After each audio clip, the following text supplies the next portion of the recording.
Je te mets un petit peu de gasoline là-dedans. Vas-y, ouais. Tiens. Encore? Tiens. Noyer. Bon, on commence ça. Le podcast de Passion Auto est présenté par Duclos Chrysler et par Gasoline Vodka. Fabrice, créateur de V8 Passion. Ça, ce magazine-là, je lisais ça quand j'étais petit cul. Je travaillais au métro. Je te remercie. Ouais, j'étais au métro, là. Non, mais... J'allais me ramasser ça. Ça commence fort, ouais. Ça commençait fort. Écoute, Fabrice, ça fait... t'es un dinosaure, t'es un vieux con. Je regardais ça comme... C'est vraiment ça. Écoute, j'avais au moins 5 ans. Non, mais je travaillais au métro. Je travaillais au métro, là. Cheers. Bon. Cheers. Et c'est bon. Puis là, ce magazine-là, qui a beaucoup d'histoires. Tu sais, je vois ici, là, 127, 131, numéro 131. Ça, c'est le dernier, ouais. Ça, c'est le dernier. Le logo est encore le même. Il a très bien vieilli. J'ai changé au numéro 50. 50? Au numéro 50, on l'a fait évoluer un petit peu. Okay. On lui donne un petit côté plus vintage, etc. Ouais. Et le logo du numéro 1, enfin 0 à 50, était le même que celui que j'avais créé en France. Mais à partir du 50, on avait fait celui-là. OK. Après, on a juste fait évoluer un peu la maquette, la couverture, mais pas le reste. OK. Parce que c'est un magazine de qualité, mais avant d'aller en profondeur avec le magazine en tant que tel, là, là le monde a catché que tu as un accent français. Ça serait difficile, ma copine. Je viens de sortir de l'avion. C'est ça, il vient pas. Il vient pas de Chicoutimi. Oublie ça, Kamouraska est loin. C'est quoi le... Mais je revendique, c'est pas... Oui, c'est ça. C'est quoi le... Tu viens d'où? Je viens d'où? Parisien. Parisien, directement. OK. Né à Paris et je revendique aussi, j'assume. Puis qu'est-ce qui fait qu'un Parisien décide de venir au Québec, partir un magazine de voitures américaines? Le nom est dessus. La passion. Ah ouais. Ah, vraiment. Moi, j'ai toujours fait les choses par passion, que ce soit gamin, quand je dessinais, la passion des chevaux au départ, et puis quand j'ai vu une fois à la télé des voitures américaines dans les séries, les vieux Starsky et tout ça qu'on voyait nous en France, qui étaient doublés, mais on voyait des américaines, des grosses Lincoln, des bandits qui crissaient les pneus même sur la terre. Ok, d'accord. C'était ça. Mais moi, je voyais les américaines. Donc toutes les séries américaines qu'on regardait, que ça soit David Vincent, les Envahisseurs, avec toutes les Ford 67 et tout ça, c'était toutes neuves. Et Hawaii Five-O, qui était Hawaii Police d'État chez nous, toutes ces séries-là, je capotais là-dessus. Moi. Je sais pas, j'ai eu un sap. Et une fois, il y a eu une émission, je devais avoir 14-15 ans. Je te remercie encore deuxième fois. Je sais pas, je parais si vieux que ça. Merde, attends, j'ai fait ma teinture. Je trouve drôle. J'ai fait ma teinture. Ouais, je sais que je suis bientôt à la retraite, mais quand même. C'est ça, j'ai eu une émission qui s'appelait Les Enfants du Rock. Et il y avait comme un truc avec James Brown, etc. Musique, des blacks qui dansaient, une espèce de pin-up à la Marilyn qui descendait les marches. Puis en bas, c'était tout filmé. Puis en bas, il y avait une Cadillac Rose qui l'attendait, 53. Puis il y avait comme un espèce de bang à la Batman dans les comics, là. Puis toc, ça devenait une BD. Donc d'un film, ça se transformait en BD, puis avec la Cadillac Rose, etc. Puis je sais pas pourquoi. J'ai eu le virus des Américaines là. T'as accroché. Ah, j'ai accroché. T'as compris. Ouais, là, je me suis mis à dessiner des voitures américaines, à apprendre l'histoire des Cadillacs. Donc toute ma chambre était tout entourée de petites Cadillacs que j'avais dessinées, tous des profils de chaque année et chaque modèle. Wow. Parce qu'on s'entend pour dire qu'à Paris, c'est pas là que tu te fais voir beaucoup de voitures américaines à part ça. Eh ben, contrairement à ce que tu peux penser, il y en a quand même pas mal parce que ah ouais? Vous n'êtes pas sans savoir que l'armée américaine était quand même présente jusqu'en 1970 et il y avait des bases et il y avait quand même beaucoup d'Américaines qui sont restées là des années 50. Toutes les vedettes, les chanteurs, les Tino Rossi, Luis Mariano et Piaf et compagnie avaient toutes des voitures américaines. Claude François, okay. Johnny, tout ça, c'était le truc pour les vedettes d'avoir des voitures américaines ou les capitaines d'industrie aussi. Il y avait des grosses industries dans le nord de la France de textiles, etc. Ça roulait en américaine. Donc des grosses Cadillac ou des Buick, mais elles étaient plutôt noires ou grises foncées parce qu'il fallait pas que ça soit trop voyant. Mais toi, tu t'es déjà promené en voiture voyante américaine à Paris? Qu'est-ce que t'appelles voiture voyante? Si une Cadillac 59 rose, c'est assez voyant, ouais. Pas pire voyant. Une Excalibur série 2, Oui, OK. c'est T'étais assez voyant. à Paris avec une Cadillac rose. Ouais. Ça s'est passé comment? C'était pas pire que l'H, hein? Ah, ça, j'avais 18 ans. C'était une auto qu'on avait ramenée parce que ma passion a évolué. Et je suis arrivé à être associé à des gars qui importaient des voitures américaines, donc je l'ai fait avec eux. Et on était à Montlhéry, donc en plus c'est une belle place. Il y a un circuit à l'autodrome qui est un circuit mythique. Je sais pas si tu connais. Non, je connais Un pas. autodrome un peu comme à Milan avec un banc. C'est quoi tout le ça. nom? Montlhéry. Non, Le circuit de Montlhéry. Il y a eu plein de records de vitesse, même avec un Ford 32 en 1933, record de vitesse avec un Ford 32 là-bas, qui ont été faits.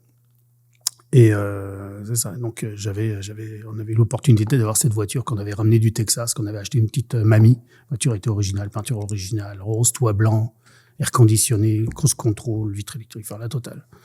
Et mes copains ils préféraient les Corvettes et tout ça, mais ils trouvaient que c'était trop gros pour se balader avec. On avait des cafés rencontres, des cruise nights à la Concorde à Paris. C'était la plus grosse réunion de voitures américaines le vendredi soir, pardon. Vendredi soir. Puis moi, j'adorais aller là. Donc, au début, quand j'étais plus jeune, j'allais en métro. J'avais pas de permis. Donc, j'allais là, puis je capotais. J'ai rencontré plein de monde là. Mais après, une fois que j'avais le permis, puis que j'avais ça, l'opportunité d'y aller avec la Cadillac. Donc là, maintenant, quand j'y retourne, je me demande comment j'ai fait. Quand je vois C'est la gros. taille des rues, etc. C'est n'importe ça, quoi. Alors qu'à l'époque, ça me foutait. Je roulais avec ça, puis j'ai pas eu de problème. On a fait des tournages, des clips vidéo, des choses comme ça, et jusqu'au jour assez voyant. 3h du matin, rentre d'un tournage, on avait ramené deux filles qui n'étaient pas très loin de chez moi d'ailleurs, on les avait ramenées chez elles. On attend un rond-point, il y avait un feu rouge avec un grand carrefour. Voiture derrière nous, c'est à côté, sort le gyrophare. Oh! Oups! Puis la voiture a été en plaque Texas, donc les papiers... Les papiers sont au Texas, les papiers. Ah ouais, c'est ça. Donc, on s'est fait arrêter avec mon frère. J'étais avec mon frère. Ils nous ont demandé ce qu'on faisait là. Vous avez les papiers? Non. OK, permis de conduire, oui. Et là, on n'était pas très loin du garage. Donc, j'ai dit, moi, j'ai le garage qui est là. Ah ouais. J'ai dit, venez samedi. Parce qu'on était en semaine. J'ai dit, venez samedi, puis je vous ferai essayer vos autos, etc. Les flics sont venus le samedi. Pour de vrai? Ils sont venus.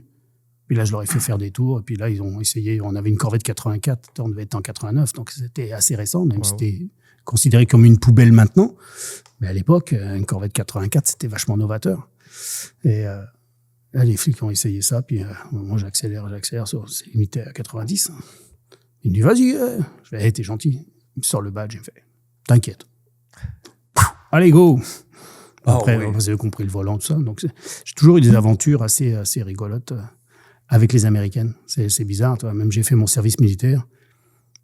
Je suis parti dans le nord de la France, faire mes classes, parce qu'on fait des classes là, mais le gradé qui s'occupait de notre chambrée au service militaire, j'avais un magazine français, puis il fouille les armoires pour faire une inspection, puis il voit ce magazine-là, il fait « Monceau, qu'est-ce que tu fais avec ça?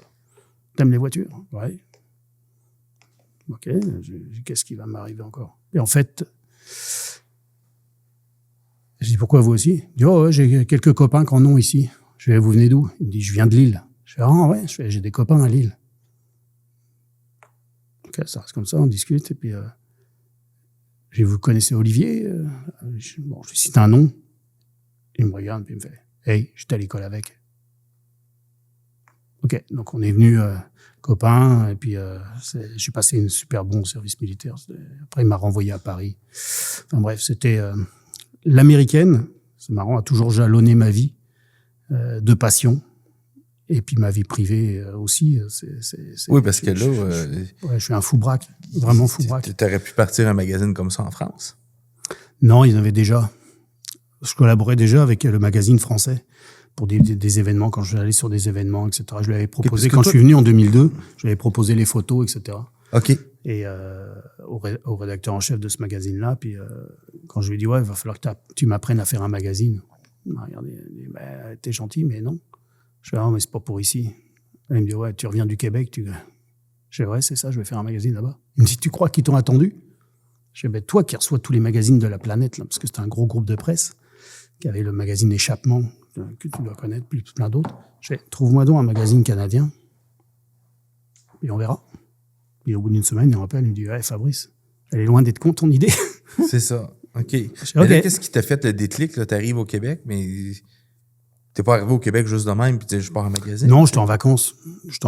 Donc après, c'est de rencontrer des gars. En tant que passionné, quand tu arrives à un endroit, bon, c'est bien, tu as le côté famille, le côté visite un peu du pays, mais moi, je dis, tant qu'à faire, il y a des liens.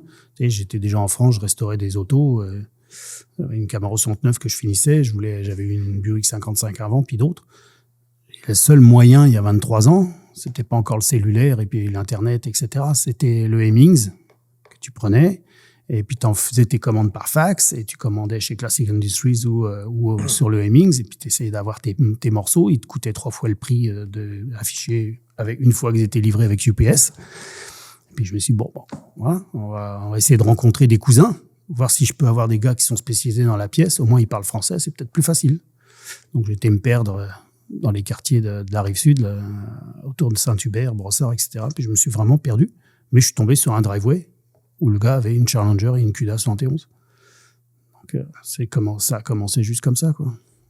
Le fil en aiguille. Ouais, lui m'a présenté, envoyé à des endroits. Et puis après, j'ai rencontré d'autres mondes. D'autres mondes m'ont envoyé à Granby. Parce que Granby, c'est quoi Granby? C'est un lieu, je savais même pas que c'était une ville. Vraiment en ignare de français que je suis, enfin que j'étais. Tu devais triper quand tu es arrivé là-bas, parce que c'est assez impressionnant. J'avais oublié ma crème à claque, alors j'en ai pris une bonne. Parce que moi j'allais à Anvers, en Belgique. C'est là où il y avait le plus gros show de voitures américaines, parce que là ça venait d'Allemagne, ça venait de Belgique, de Hollande, de partout. C'était vraiment le plus gros show. Et il y avait 1500 voitures. Pour nous, c'était déjà gros. Là, quand tu arrives à Granby, à l'époque, il y a 23 ans, c'était à peu près, c'est ça, 1800, 2000 autos. Oh, waouh, c'est terrible. C'est gros. Ouais, ça m'a impressionné. C'était quelque chose qui était pas mal. Puis là, j'ai commencé à discuter avec les Camaro 69. Donc, j'ai été voir tous les gars de Camaro 69 ou les femmes, parce qu'il y avait aussi une femme qui avait une belle Camaro orange. Et j'aurais présenté le magazine français. Et puis, j'aurais dit, ouais, vous avez pas ça? Je cherchais l'équivalent pour avoir des adresses de club, pour avoir tous ces trucs-là. Non. Donc, il y a un potentiel. Ouais, la nuit porte conseil, comme on dit. Ouais, je comprends. Ou la nuit porte de garage. Ouais, si tu veux. Mais là, tu t'en vas en France, tu prends tes affaires, tu redéménages au Québec. Avant, il a fallu quand même un peu étudier le marché puis la faisabilité des choses. J'étais pas encore marié, mais en couple, j'avais ma petite fille et tout ça. Je me dis, j'emmène tous, c'est quand même un gros changement de vie.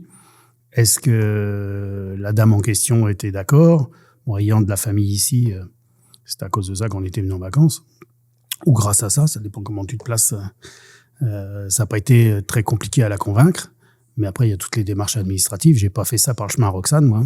Donc, tu l'as fait légalement? Légalement, ouais. Donc ça prend du temps, du budget, parce qu'il fallait démontrer combien tu avais d'argent sur le compte, qu'est-ce que tu pouvais amener au pays. Bon. Avec l'idée en tête de venir faire ton magazine ici. C'est ça ton but, ton objectif? C'était juste ça. Okay. Moi, j'avais une agence d'édition en France, donc j'étais à mon compte déjà depuis quelques années. Parce que t'es graphiste de formation, ouais. c'est ça. Ouais. Tu avais déjà un bagage. Je voulais être illustrateur, moi. OK. Jeune, c'était ça. Je voulais faire de l'aérographe, faire des illustrations publicitaires, mais le métier a disparu comme beaucoup d'autres choses. Ça paraît un peu en feuilletant aussi ton magazine. La qualité du magazine. On voit que j'ai quelqu'un qui prend ça à cœur aussi. Oui, de la passion. Ouais. Et de la passion de l'auto, mais de la passion de mon métier aussi, d'avoir quelque chose d'esthétique, de beau. C'est pas le plus beau, puis c'est pas ce qu'il y a de plus créatif. C'est-à-dire des magazines, il y a eu d'autres éditeurs avant moi qui en ont fait et puis qui ont amené des choses. Et quand tu arrives à tenir pendant 20 et quelques années dans un domaine, c'est quelque part, c'est que ça doit plaire définitivement plus qu'à moi. Puis comment ça fonctionne? Quand tu as parti ça a été un succès instantané? Instantané, tu sais, quand tu lances quelque chose... c'est du bouche à oreille aussi. Je l'ai lancé... Écoute, c'est drôle parce que je suis arrivé en avril 2003. Le temps de rencontrer quelques personnes, faire des photos. J'avais un copain français photographe qui est venu, qui m'a fait des photos avec les quelques voitures qu'on avait trouvées. Donc j'avais déjà, avant de le lancer, j'avais de quoi faire 2 magazines en contenu. Je l'ai lancé, donc trouvé un imprimeur qui voulait bien participer au projet. De toute façon, il fallait payer au cul du camion. Donc voilà, j'avais un peu d'argent, j'ai investi là-dedans. J'ai lancé le magazine, il était en kiosque le 4 juillet 2003. Donc, j'ai dit, c'est un bon signe, c'est la fête américaine, c'est cool. Bah, je le lance. Premier show, j'ai fait Granby. J'ai le show que j'avais fait 1 an avant, en tant que visiteur. Là, je le faisais en tant qu'exposant. Ça a été vite, pareil. Ouais, ça a été vraiment vite. Ouais. Donc là, j'ai montré le magazine. Et puis, ça a vraiment beaucoup plu parce que j'avais plus de 200 abonnés dès le premier mois. Donc, c'est pas grand-chose, mais il faut commencer quelque part. Ben oui. Donc, commencer ça. J'avais un annonceur, déjà, qui avait embarqué parce que j'avais fait un prototype que j'avais distribué au club et aux différents garages que j'avais trouvés et toutes les adresses que j'avais pu compiler. En arrivant, il y avait un show à Saint-Hyacinthe. Je sais pas si tu le faisais, le show d'Aurel Colette qui était à Saint-Hyacinthe. Non. C'était comme un salon d'autosport un peu qui avait à Saint-Hyacinthe. Il y avait Saint-Hyacinthe et Québec en même temps, toujours qui se bataillaient. Là. Bref, j'avais déjà relevé des garages et des ateliers. Donc j'avais distribué mon prototype. Puis il y avait ce garage-là de la Rive-Sud là, qui sont devenus des amis maintenant, vraiment comme des frères d'adoption. Toi, t'es encore là-dedans aujourd'hui? Oh ouais. OK, fait qu'ils sont 23 ans, ils sont là. C'est cool, ça. Oh ouais, vraiment quoi. J'ai pas beaucoup d'annonceurs qui m'ont lâché, honnêtement. Quand ils sont arrivés là-dedans, c'est pas juste pour mes beaux yeux. Je pense qu'il y a j'ai un rôle d'ambassadeur aussi dans le milieu, à essayer de créer une émulsion dans le milieu pour que les ateliers travaillent ensemble et non, même s'ils sont concurrents, mais qu'ils soient pas ennemis. Ouais. Il y en a qui comprennent, il y en a d'autres qui comprennent moins. C'est un peu ce que on s'est déjà parlé, c'est un peu ce que je t'ai dit quand tu ouvres un magazine, tu feuilletes un magazine, que ça soit une pub ou pas. Sur Internet, les pubs, t'es skip. Ouais. T'es regardes pas. Tandis que là, t'es dans ton salon, tu regardes tranquillement les images, tu passes la pub, elle t'intéresse ou pas, mais tu regardes, tu sais. Puis tu touches à quelque chose, c'est tactile. Et voilà. Ouais. C'est bien plus relaxant aussi avoir une revue dans les mains que d'avoir une tablette à scroller un écran aussi. Là, on a vécu depuis 20 ans vraiment un changement dans les métiers de l'information, dans les médias, où on a été au départ vers le site web. Fallait tout le monde ait un site web. Après, c'était une page Facebook et Instagram. Ouais. Et on n'en finit plus. T'es pas sur TikTok. OK. Moi, j'ai pris le minimum. Mais ce que je fais, c'est du papier. Si au bout de 20 ans, il y a encore X nombre d'abonnés qui suivent ça ou qui l'achètent en kiosque, c'est qu'ils sont captifs. Donc, ça serait bien que les agences de pub et que les annonceurs comprennent qu'il n'y a pas juste les nouvelles technologies qui existent, surtout quand il y a des technologies soi-disant anciennes ou dinosaures qui restent et qui sont captives et que les gens reviennent vers ça. Parce que t'as pas des abonnés là-dessus. Là. Ben, bien sûr. T'as combien d'abonnés? Là, en tout, écoute, j'en fais 8000 par tirage. Donc, qui est une affaire ultra spécialisée, ultra pointue. Ben oui, et puis maintenant, c'est le dernier magazine d'auto qui reste quasiment, parce qu'il n'y a plus de magazine d'auto au Québec. C'est à quoi? C'est aux 2 mois. Aux 2 mois. Okay. Fait que 6 magazines par année. Ouais. Okay. Je suis abonné d'ailleurs. T'es-tu abonné? Je vais m'abonner. Moi, j'espère que tu ouais, parce qu'on parle même de courses. Ouais. Hein? C'est sûr que je vais m'abonner. 3-Rivières. Hey. T'as des bons arguments, mais écoute, là, tu restes on s'en est parlé, c'est sûr que je vais m'abonner parce qu'effectivement... Je crois même que j'ai montré des NASCAR en plus. J'adore ça encore, avoir du papier dans les mains aussi. Lire un journal, c'est peut-être moi encore qui est old school, là, mais je vais au restaurant, j'aime ça avoir un journal en avant de moi. Je vois avec les vintage de Trois-Rivières. Hein? Ouais, bah ouais, j'ai des copains qui courent. Moi, ça m'a donné l'opportunité aussi de vivre cette passion-là. Sont-ils là cette année encore? Ouais. OK. De vivre cette passion-là, de faire mon école à Saner, de courir à Tremblant en vintage.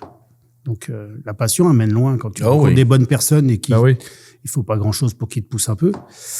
Ouais. Quand t'as le virus. T'as-tu mettons, de ton côté, t'as-tu des véhicules, toi aussi, dans ta petite collection? Parle-en, vas-y. Ouais, ça m'intéresse aussi, je te dirais. Là. Peut-être un peu moins que vous, parce que vous êtes des méchants malades aussi. Donc, oui. J'avais plusieurs autos en France. Je roulais tous les jours dans un gros Custom Cruiser 91. Donc, un gros Oldsmobile qu'il n'y a même pas eu au Québec, parce qu'elles n'ont pas été importées au Canada. Okay. La même chose que les Roadmaster ou les Caprice. Cruiser, okay. Ça, c'est Oldsmobile, Custom Cruiser. Ouais, tu vois. Ils ont juste fait ça en 91-92. OK. Sur la même cellule que les Buick Roadmaster, les grosses baleines. Oh, Donc, quand je suis arrivé ici... Que j'aime bien aussi, les Roadmaster. C'était pas celui-là qui avait du bois sur les côtés, oui, des fois? Moi, il avait pas de bois. Okay. L'Oldsmobile n'a pas de bois, il était juste en pâture de ton. Okay. Et avec les vitres comme un Roadmaster sur le toit. Ah ouais. Et donc, j'ai vendu ça. Enfin, c'est ma femme, ex-femme. Bref, ça c'est autre chose. Qui s'est chargée de le vendre là-bas, pendant que moi, j'étais ici. Donc, arrivé ici, je veux la même chose. Je suis pas capable de trouver un station, un break, comme on dit en bon français. Ouais. Donc, j'ai ramassé une berline. Donc, j'avais une Caprice 91, puis j'ai fait mes premières armes ici. C'est ma première voiture ici. Caprice 91. Bon, j'ai vendu ça. J'avais ma Camaro 69 que j'avais en France, que j'avais restaurée pendant 7 ans. Puis, je l'ai fini l'année où je suis parti. L'as-tu ramené ici ou... Non, je l'ai vendu. Ah ouais, tu l'as vendu là-bas? Parce que au bout d'un an, j'ai dit, ouais, ça part, mais je vais avoir du mal à gagner ma vie tout de suite. Bah ouais. Donc, j'ai vendu là-bas. Il y avait un gars qui en voulait une absolument, puis qui avait vu la mienne, qui était restaurée de A à Z, des belles options, était vendue neuve en France, comme Camaro. Tu me disais s'il n'y en avait pas beaucoup, mais oui, il y en avait. Camaro 69, RS, SS, vendue neuve à Paris, avec le compteur au kilomètre, les vitres électriques teintées, bref, intérieur de luxe et tout et tout. Daytona Yellow, elle était belle. Et je l'ai vendue. Puis ça m'a permis de vivre. C'est ça, au lieu d'avoir un salaire, de pouvoir tout injecter dans le magazine et de faire vivre ma famille un peu avec ça. Donc, c'est des sacrifices. Ah non, tu étais all-in quand même en commençant. Là. Il faut. Okay. C'est du travail, ça, là.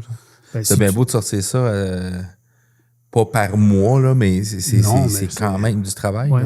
Et ça a été pour ça que j'ai pas été beaucoup à la maison non plus pendant les premières années, même après. Vous le savez, les médias ou des courses, c'est prenant. On a des métiers prenants. Donc, on n'est pas souvent là, mais donc au niveau auto, qu'est-ce que j'ai maintenant? La passion m'a amené, je voulais retrouver ce que j'avais, une Camaro 109. J'ai pas fait ça, j'ai pas trouvé ça, mais j'ai toujours voulu avoir un hot rod. Et puis, avec mes petits gars, mes premiers annonceurs, là, ils savaient qu'en France, j'avais une Chevrolet 58 encore, parce que j'en avais une dans une grange, que j'ai ramenée seulement en 2019 ici. Mais c'est pas ces années que je l'avais. Elle était storée là-bas. Puis... Ouais. C'est elle, hein? J'en ai eu un premier, ça c'est le deuxième. Ah, OK, ça c'est deux. Ouais, j'en ai fait un. Parce que ça, j'en ai fait un avec les gars, justement, parce que ils m'ont donné, comme ils savaient que j'avais une Chevrolet 58, ils m'ont donné un 348. Et j'ai trouvé à Granby, tu sais, quand on dit on fait une auto autour d'une pièce, là, dans le marché aux puces, je trouve une Intech, une pipe d'admission, 6 carburateurs au Fenhauser d'époque, pour 348. Je fais, waouh! Je ramène ça, je fais, ça serait beau dans la 58 et tout ça. Puis les gars, ils me regardent. Ouais, ça serait un beau moteur dans un hot rod surtout. Puis c'est parti comme ça. Donc là, j'ai acheté un châssis d'origine de modèle A, acheté une carrosserie neuve de Brookville, et des pièces que j'ai choisies, le 348, une 5 vitesses. J'ai trouvé à Carlisle, Chrysler. Donc tu vas pour acheter des pièces de Chrysler parce que je suivais un projet de restauration d'une auto pour un copain. Et un gars qui avait sous la table un différentiel complet avec un peu de mousse dessus, vert, avec le quick change Ali Brown d'époque. Donc j'ai ramassé ça, donc un vrai de vrai. Pof, j'ai planté ça. Et j'ai fait une machine assez incroyable. Tu joues dans la mécanique, là? Ouais, un petit peu. Ouais, OK. J'ai pas de formation mécanique, mais j'adore ça. Je suis quand même un peu habile avec mes mains, donc j'arrive à apprendre assez vite. Donc on a fait ce hot rod. Donc là, à travers le magazine, je l'ai détaillé dans le magazine. J'ai fait toutes les étapes de construction dans le magazine. Une fois, c'était le châssis. Après, on a fait la carrosserie, et puis les suspensions, la mécanique, etc. J'ai enroulé, comme vous le faites, des partenaires pour m'aider à faire ça. Puis je l'ai sorti en 2007 ou 2008, je ne me rappelle plus, mais j'avais 40 ans. Donc ça, j'ai gagné à Québec. Après, on a été à Toronto, au gros show qui est à Toronto. C'était Performance World à l'époque. Là, maintenant, c'est Motorama. Mais il a gagné première place là-bas.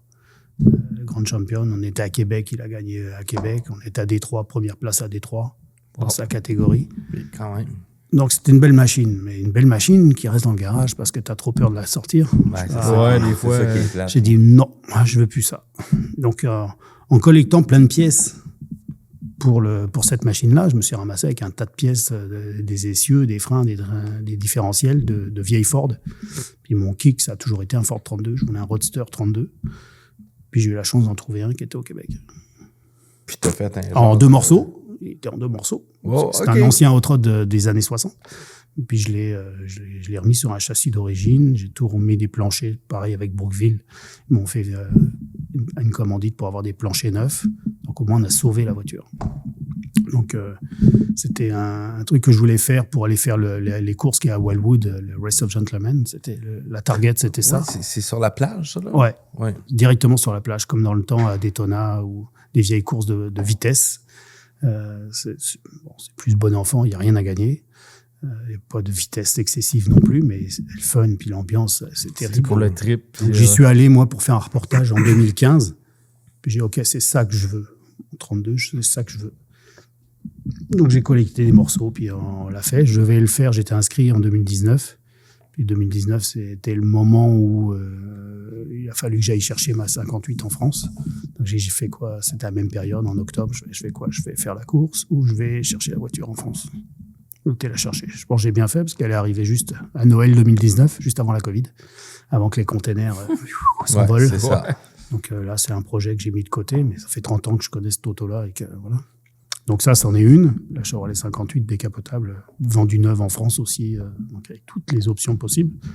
Et puis lui, je l'ai fini, j'ai pris le temps après la Covid de le finir. Puis en 2024, j'ai poussé un copain qui voulait se faire aussi un petit jouet comme ça, et qui s'est fait un petit roadster aussi, Ford 26, avec un 4 cylindres, et puis une belle petite machine qui est vraiment toute désuète, mais... ça, plus un autre copain qui se faisait un Ford 32 aussi. Donc, on a fini nos autos la même année, en 2024. Puis, on a tous été, tous les trois, à Wildwood, faire la course. Ça, c'est dans l'État de... New Jersey. New Jersey. Ouais. Okay. Ça fait un petit look Rat Rod, là? Ouais. Ben, Barn Find. Ouais, c'est ça. Ouais, c'est sorti de la- branche, la c'est ça que patine je voulais que, à l'intérieur, tu as encore la peinture. La peinture rouge, verte et bleue qui a eu les couches successives dans les années 60. Mais j'aime l'automobile en général. Ouais, mais moi, j'ai j'adore le look. J'ai un petit penchant. là, j'ai trouvé des morceaux assez rares là-dessus, quand même. Puis là, je suis en train de lui faire un moteur. J'ai cassé la boîte l'année dernière, donc je lui ai refait une boîte de vitesse. Puis on Avec s'est les roues en réinscrit broche. cette année pour aller le faire. Là, c'est ma copine qui va aller le faire. Mais j'ai même un copain qui m'a trouvé une plaque CA Québec, 1932. OK. Une vraie oui. plaque d'époque. LCA existait en 1932. Ouais, avec une plaque en laiton. Ah, Wow. oui, Avec l'année dessus. Donc, j'ai mis ça sur mon tableau de bord.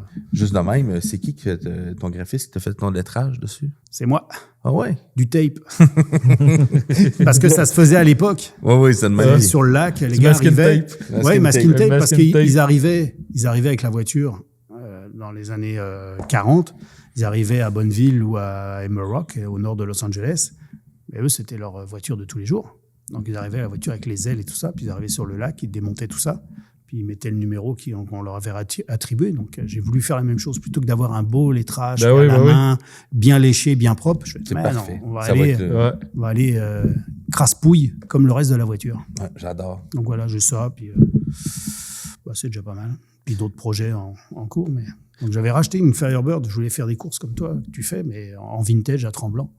Et bon, la Covid a eu raison de Ouais, non, puis il y a des belles voitures dans les séries vintage aussi. Là. Des voitures qui vont quand même assez vite aussi. Puis il y a de la qualité. Là. Ouais, après, il y a des choses qui sont plus ou moins legit. Ouais. Parce que moi, une voiture avec des tubes en dessous, c'est pas une voiture vintage. C'est sûr que ça va vite et tout.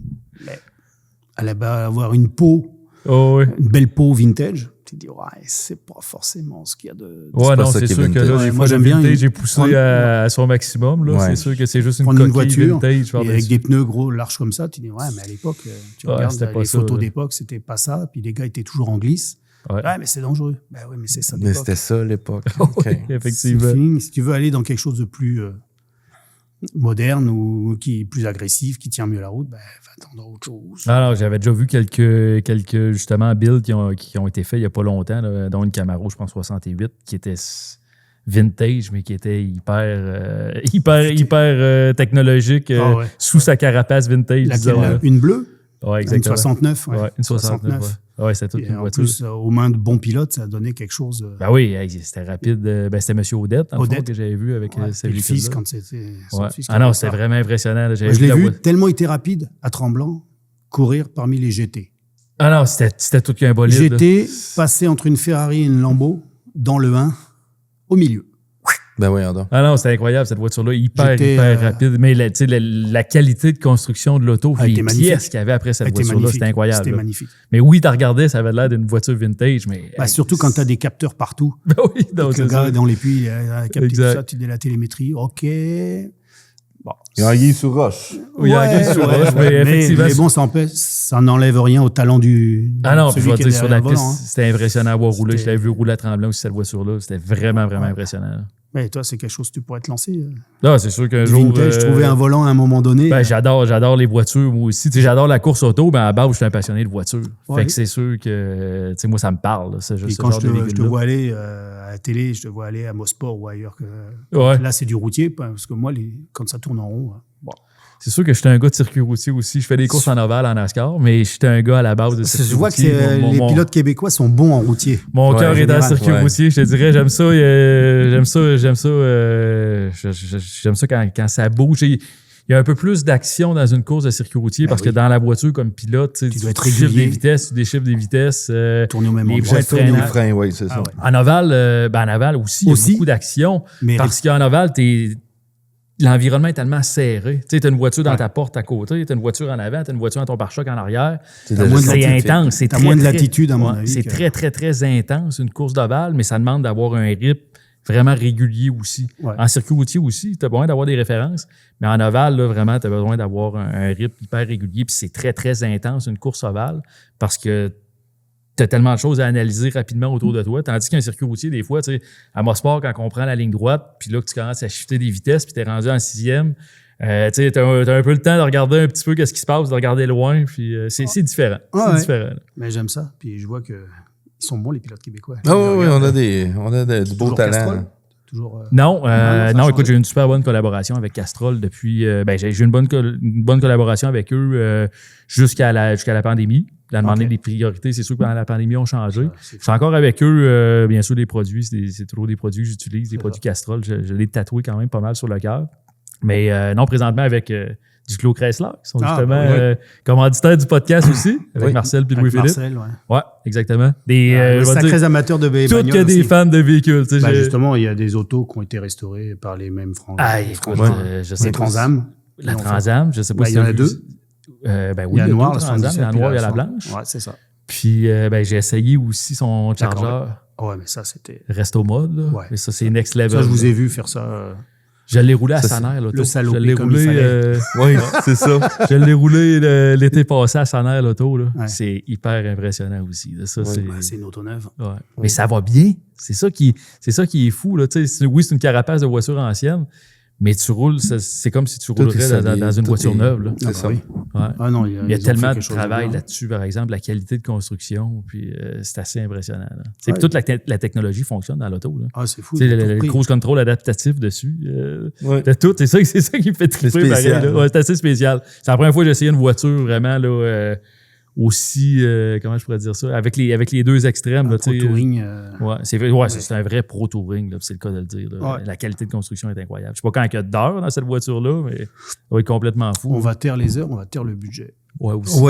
Mais ça a été fait. Là, on parle de passion. Je pense que là, Marcel, il voulait ça, puis il a mis la passion. Exact. Je veux ça. Oui.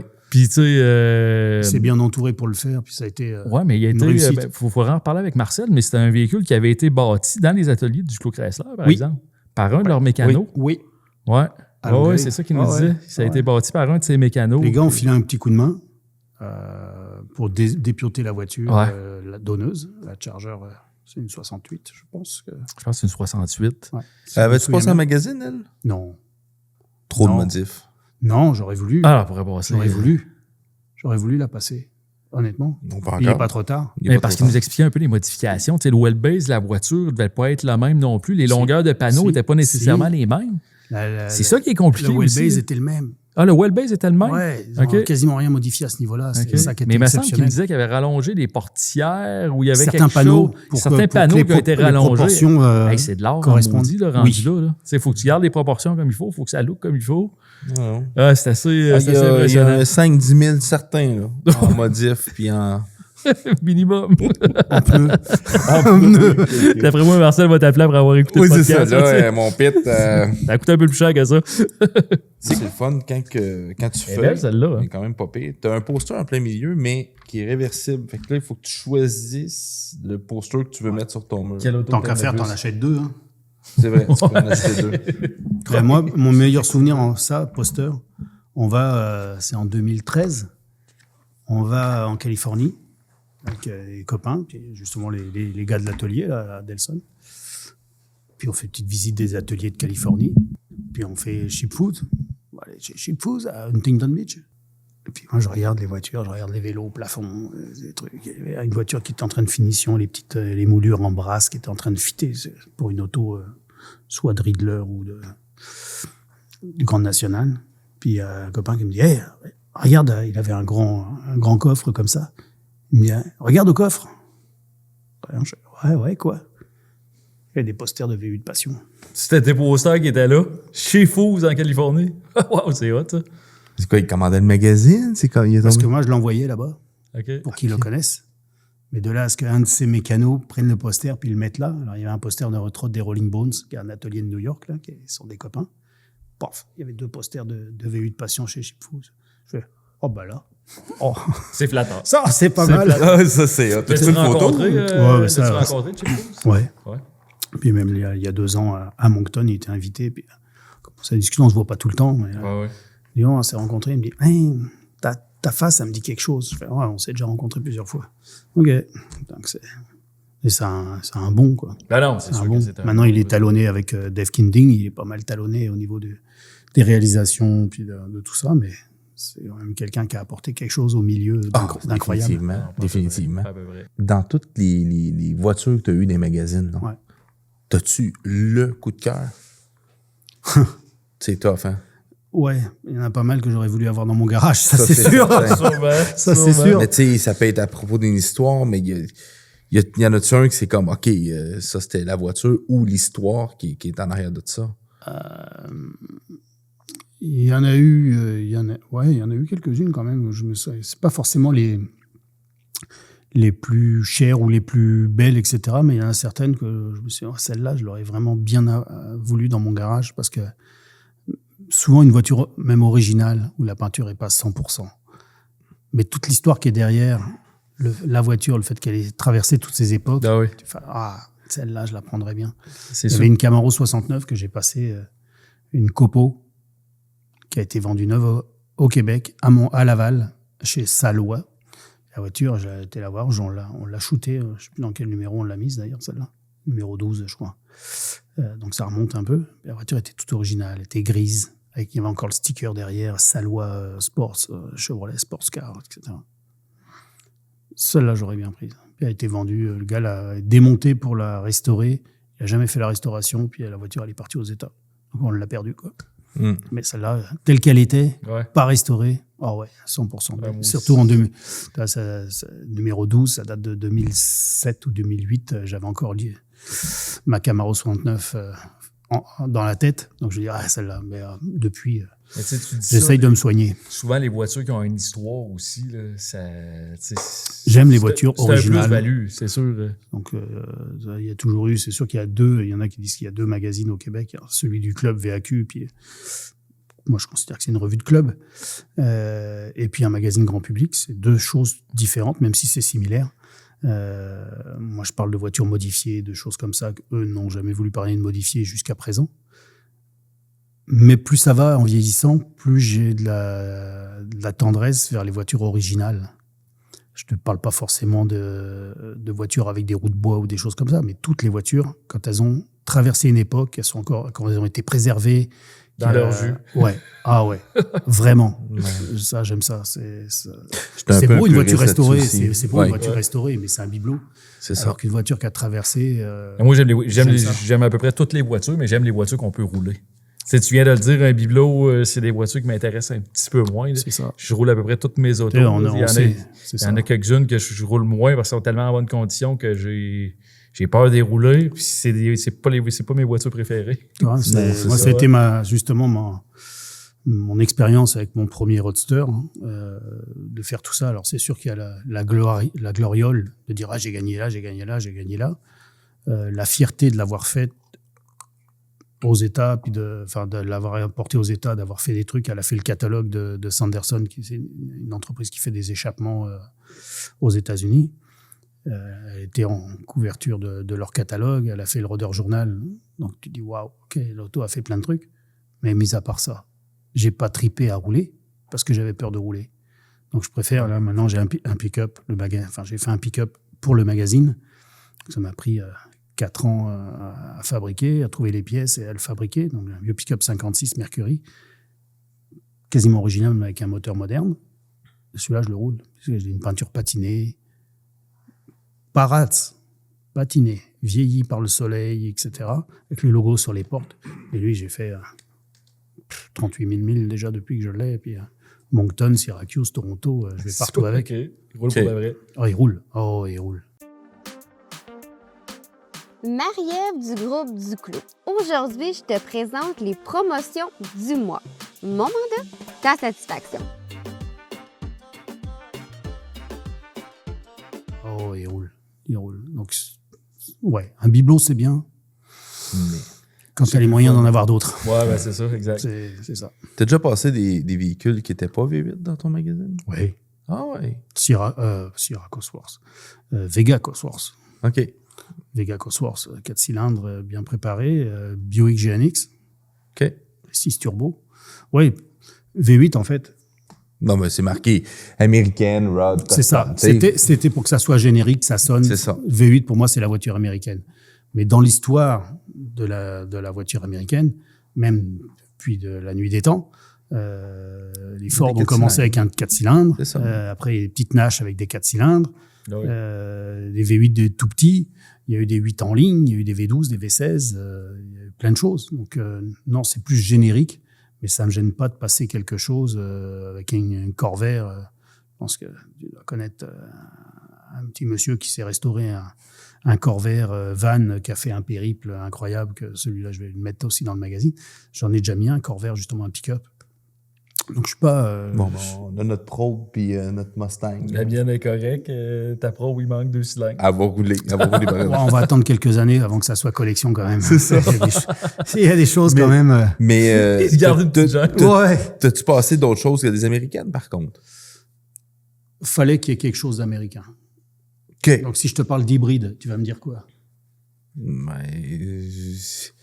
Volt? Non, mais... Mauvaise réponse. Non. Pour moi, quand on parle d'hybride dans ce genre de fabrication-là depuis les années 60, c'est un cœur américain avec une carrosserie européenne. OK. Une AC Cobra ou une GT40 ont été fabriquées en Angleterre, mais ont un moteur américain. Une des Tamazo Pantera, que j'ai mis dans le magazine, fabriquée en Italie. La rouge de monsieur... C'était celle de Jean-Pierre Lagacé. Celui qui est à Sherbrooke? Non, à Actonville. OK. Il y en a plusieurs, de toute façon, des Pantera. Oui. Mais celle-là, j'avais mis celle-là, donc tout original. J'aimerais trouver une Isogrifo, Monteverdi. Je sais qu'il y en a une ici du côté de Valleyfield. Donc, c'est des autos, celle-là fabriquée en Suisse, mais avec un moteur américain, une Jensen Interceptor. Donc, oui, j'ai mis toujours, mais il y avait toujours un cœur américain. Donc, quand je dis hybride, c'est ça. OK. C'est pas un truc avec que tu branches. Ben, moi, tu me dis hybride. Non. Écoute, c'est une Volt. T'es trop... Américain? Hein? Tu fréquentes trop Antoine, toi. Là, tu avais fait un événement en 2019. 2020. C'est 2020 que tu étais? 2020. Ah, c'était tout ah oui, la COVID. Février. Oui. On l'a fait en février 2020. 15 jours après, boum, COVID. C'était les puces. Comment ça s'appelait? Les puces mécaniques. Les puces mécaniques, où tu avais plein de personnes qui vendaient whatever, ce qui avait rapport avec l'automobile. C'est parti d'une discussion avec un copain. J'ai toujours traîné, tu vois, Granby, etc. Il y a les marchés aux puces. J'adore ça. Carlisle, Merchet, etc. En France, c'était pareil. J'allais fouiner dans les marchés aux puces. J'adore. Je suis un fouineur et un entasseur. Pas compulsif. Donc, je me calme. Okay, je me parle. C'est contrôle. Ouais, quand même.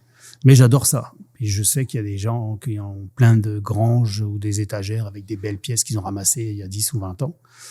Je dis, ça serait cool d'avoir un événement en hiver qui coupe la saison en deux, enfin la période hivernale, où les gens puissent se revoir, avoir la même ambiance qu'à Granby, en intérieur, puis d'avoir comme il y a le salon des collectionneurs, d'ailleurs c'était à l'endroit, là où je l'ai fait, il y avait le salon des collectionneurs à l'époque. Une vieille usine qui avait plus de 100 ans, mais toute rénovée et qui était vraiment belle. On a mis des tables, des structures pour qu'ils puissent accrocher des choses au mur. Puis on a fait, il y avait quoi, 100, 150 kiosques là-dedans.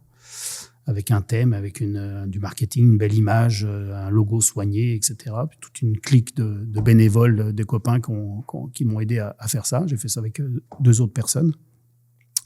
Et puis, on a lancé ça. Ça a marché la première année. Il y avait un traiteur, donc il n'y avait pas de camion à bouffe ou quoi que ce soit. C'était un traiteur sur place qui faisait vraiment de la bonne bouffe. C'était pas très cher. C'était le même prix qu'un McDo, mais au moins, ils avaient un vrai plat, quelque chose d'intéressant. Puis on a fait ça 3 ans. Ouais, pourquoi ça l'a arrêté, ça? On nous a demandé à un moment donné, parce que nous, on l'a fait en février. Puis après, il y a eu la Covid. Donc, il a fallu l'étendre pour attendre les autorisations qu'on puisse se réunir. Donc, on l'a déplacé à novembre. L'année d'après, on l'a refait en novembre. Donc, c'était bien. Mais là, l'année d'après, on savait que les spectacles de fin d'année, les soupers, etc., allaient revenir. Donc là, la salle allait plus être disponible en novembre. Donc, on m'a demandé de revenir au printemps. Donc là, j'ai laissé passer 1 an. Quasiment. Il fallait que je laisse passer 1 an. Mais là, on m'a donné les nouveaux tarifs de la salle. Et puis, ça avait quelque peu augmenté, comme tout augmente après la Covid. Donc là, c'était plus rentable. Moi, mon entrée était à 10 pièces. Les kiosques étaient super abordables, justement, pour les collectionneurs. Donc, il n'y avait plus de rentabilité là. Donc, j'ai dit, bon, OK, on va laisser faire pour cette fois. Puis, on va essayer de se ressourcer, de se retourner sur eux-mêmes et puis de trouver un autre endroit pour le relancer. Mais là, j'arrête pas de me faire questionner sur quand est-ce que tu le fais, quand est-ce que tu le fais. As-tu des endroits particuliers ou ça peut être n'importe où au Québec? Ça peut être n'importe où, mais je veux surtout pas de Montréal ou surtout pas de Québec. Parce que on sait que les salles sont très chères là. Et je voulais qu'il y ait comme un endroit central. C'est pour ça que je l'avais fait à Drummondville. Ouais, c'était à peu près, c'était parfait. Mi-chemin Montréal. Sherbrooke, Trois-Rivières, Québec, ouais, Montréal. Mais des gars qui descendaient du lac Saint-Jean, j'en ai vu du Moncton, de Gatineau, j'en ai plein qui venaient. Donc au moins, mais c'était central. Donc de retrouver un endroit dans cet endroit-là, Saint-Hyacinthe, Drummond, mais trouver une belle salle d'expo. Tu nous dis que ça va revenir. Fait que tu trouves une salle, tu le refais. Là. Ouais. Okay. Ouais. Donc c'est un appel si quelqu'un connaît une salle. Définitivement. 50 000 pieds carrés, quelque chose comme ça, avec un accès facile, un grand stationnement, parce que le stationnement était gratuit chez moi. Ouais. Ouais. Là, je vois ici Guide des activités automobiles 2026, a.k.a. le petit livre. Ça, c'est toutes les activités qui se passent au Québec, en Ontario, une maritime, un petit peu aux US. Là, je pense pas nord-est que américain. Ouais, c'est ça. Ouais. Il n'y a pas tout, mais il y en a quand même pas mal. C'est ça. Fait que là, ça, c'est un livre qui rassemble tout ça, toutes ces informations-là. Ouais. Mais ça, c'est qui a parti ça? Ça, c'était Jacques Pelletier qui a parti ça en 2003 également. À peu près en même époque. Okay. Ouais, en même temps que le magazine. C'est parti d'une feuille photocopiée, un petit feuillet avec quelques dates. Puis ça, il a réussi à le faire grandir un petit peu, pas mal, jusqu'en 2000. Moi, je l'avais rencontré, Jacques, et puis je mettais de la promotion pour faire connaître son guide à travers le magazine. Donc, on mettait quelques dates. On avait toujours un feuillet de 2 pages avec des dates du magazine, puis acheter le guide des activités. Donc, non, on mettait pas tout, mais on faisait comme un teasing pour attirer le monde à acheter le guide. Puis bon, Jacques a eu un petit problème de santé, puis il m'a dit, ouais, de toute façon, les boîtes sont prêtes, tu récupéreras ça quand je serai mort. J'ai dit, non, je vais l'acheter quand t'es vivant. Donc je l'ai acheté en 2015, et puis je l'ai fait grossir. Parce que c'est quand même... c'est quand même épais, là. Il y a du stock là-dedans. J'ai fait grossir des activités, des annonceurs, parce qu'il faut trouver un produit. Donc c'est bien quand tu as une publication papier qui a encore de la rentabilité, si petite soit-elle, la publication. Mais au moins, c'est très demandé. Vous l'avez vu ce week-end au Salon Autosport. C'était fou, quoi. Il y a encore beaucoup d'amateurs automobiles au Québec. Oh, oui. C'est le fun de voir ça aussi. Là, quand même, il y a une bonne... je pense, je sais pas, mais il y a un bon bassin ici, spécialement au Québec. Je ne sais pas pour le reste du Canada, mais je pense que pour le Québec, il y a un gros engouement pour l'automobile. Il y a un bassin... Oui, mais la mentalité est très spéciale au Québec par rapport au même type de collectionneurs que tu retrouves en Ontario, qui ont beaucoup plus de facilité à commercer avec les Américains, parce qu'il n'y a pas la barrière de la langue. Donc, nous, on est comme dans vraiment un village gaulois. Tourné, il y en a quelques-uns qui ont des facilités à aller importer des pièces ou importer des voitures, etc., qui alimentent le marché intérieur. Puis, le marché intérieur travaille un peu en autarcie. C'est assez spécial. Mais oui, il y a un marché, c'est évident. Comme au Nouveau-Brunswick, tu vois le style de voiture qui se fait au Nouveau-Brunswick. Alors, il y en a quelques-uns qui voyagent, qui le font un peu à l'américaine. On va dire maintenant, c'était à l'américaine avant. Je suis plus sur des standards maintenant de qualité, de belles restaurations, etc. Puis tu as encore ceux qui regardent pas trop, etc., qui font des marchepieds en bois et des trucs bizarres, comme on a au Lac-Saint-Jean ou comme on avait il y a 30 ans ou 40 ans au Québec. Parce que des fois, il y a des autos qu'on me propose sorties de grange ou sorties de grenier. Puis tu es là, oui, les suspensions de Corvette ou de Jaguar posées avec des bouts de rod soudés, un train à vent de Mustang 2, mais découpé au torche et puis planté là. Il y avait ça dans le temps. Puis c'était une norme, c'était un peu comme ça. Et je trouvais ça beau, une peinture qui claque, des flammes ou des trucs. Et puis voilà, c'était ça. Mais on retrouve encore ça dans d'autres provinces, même aux États. Il ne faut pas dire que les États-Unis sont mieux que les autres. Tu vas dans le Vermont, dans un petit show au Vermont ou dans l'État de New York, et des fois, tu as des autos un peu comme ça qui sortent aussi. Tu te dis, qu'est-ce qu'ils ont essayé de faire là? Ah ouais. Oh ouais, c'est pas que du top. Ouais. Mais bon, moi, ça me fait rire. Ça fait partie.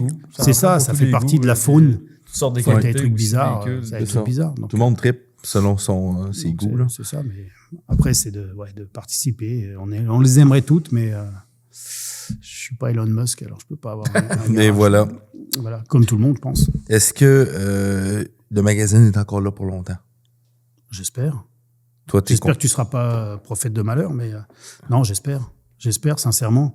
Le papier, moi, j'y tiens, puis je l'ai écrit dans plusieurs éditos, je le revendique.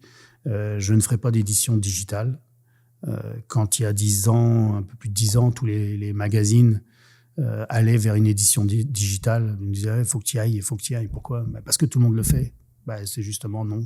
Je ne vais pas faire une édition digitale parce que tout le monde y va. Si tu veux bien faire une édition digitale, à l'époque, c'était l'édition digitale, mais je pense même plus que quelqu'un regarde un magazine en digital. Moi, je pense pas. Hot Rod l'avait fait, tous les magazines américains avaient fait des éditions digitales. Au bout d'un an, la plupart des abonnés ne se réabonnaient pas parce qu'ils ne l'ouvraient pas. Tu reçois ça sur ton courriel et tu ne le regardes pas. Alors que là, tu te poses, tu l'as, tu le stockes. Si tu veux le ressortir, tu l'as. C'est exactement ce que tu n'emmènes pas ton ordinateur ou ta tablette. Tu le regardes 10 ans plus tard, puis tu trouves ça encore cool. Et voilà. Ouais, c'est ça que j'aime aussi. Là. J'en ai plein encore chez nous, des revues. Je voyais le podcast que tu avais fait avec Québec Tuning. Et voilà, c'est ça que je veux dire. QT. Non, mais j'ai fait. C'est à la même époque que ça. J'en ai encore. J'ai tombé là-dessus, justement, dans des boîtes chez nous. J'ai rouvert ça, je regardais ça, puis j'ai riais. C'est le fun. Ça plonge un souvenir. Ça a 20 ans, tout ça. Il n'y a personne qui va jeter ça. Il y a personne qui achète ça puis mettre ça dans les poubelles. Oh, il y en a. Mais moi, je peux. Sont rares. En tout cas, il y en a plusieurs. Il y a beaucoup de personnes qui, encore sur les salons, que ça soit à Québec ou à Granby, etc., qui viennent m'acheter des anciens numéros. Parce que j'ai encore des archives d'anciens numéros flambant neufs. Il y a des gens qui viennent compléter leur collection, etc. Donc, il y a encore des acheteurs d'anciens numéros.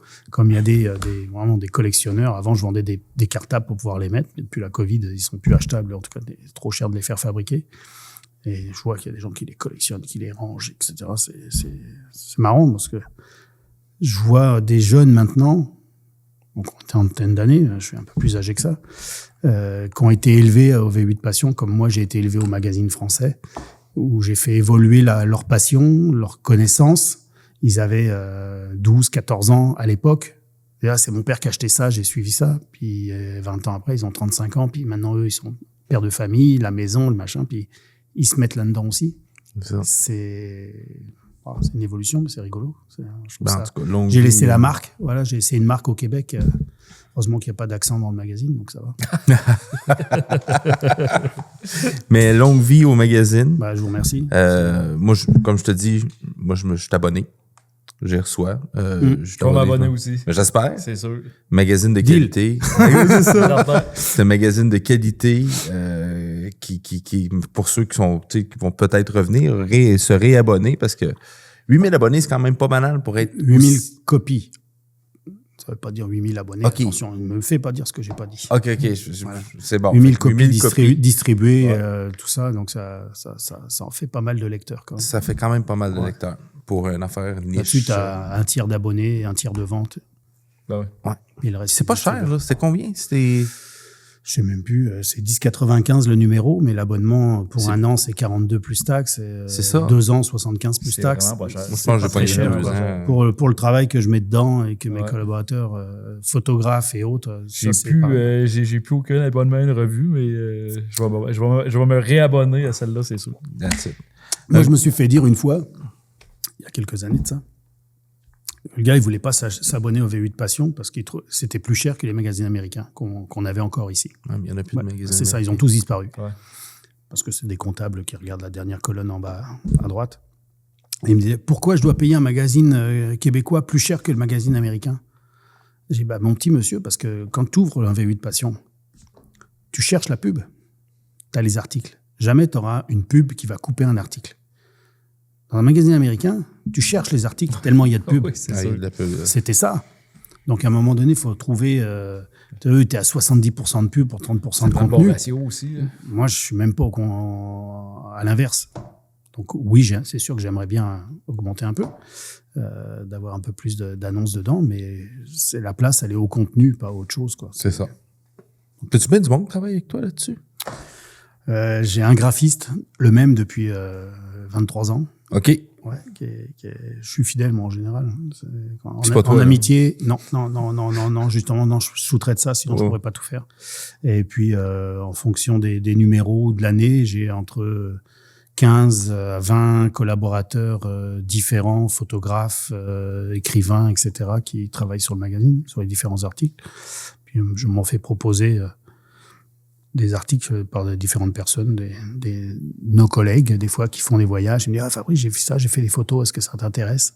Ouais, je suis preneur. Donc, ouais, une vingtaine de personnes, quand même. C'est pas mal. C'est pas mal. En tout cas, longue vie au magazine. Merci. Merci d'être Continuez venu. à lire. C'est venu nous voir, de super nous voir. intéressant. Ouais. Puis, qui sait, on va peut-être faire des collaborations avec V8 Passion pour certaines... Ça me ferait plaisir. Bah, ça parce ferait que des... C'est vraiment mon genre. Fait Ouais, que- ben c'est ça. Tu vois, on est- Ouais. En tout cas, moi, je vous lance un truc. Ça ferait un bon sujet d'émission. C'est vrai. Une bouteille à la mer. On fait ça? Ah ouais, c'est ça, ouais. Mais Je dis ça, je dis je l'ai rien. balancé pas trop loin, elle est proche du bord. Ouais, Tu peux c'est aller ça. rattraper. Un gros merci. là. Merci les gars. Thank you. À bientôt. Le podcast de Passion Auto est présenté par Duclos Chrysler et par Gasoline Vodka.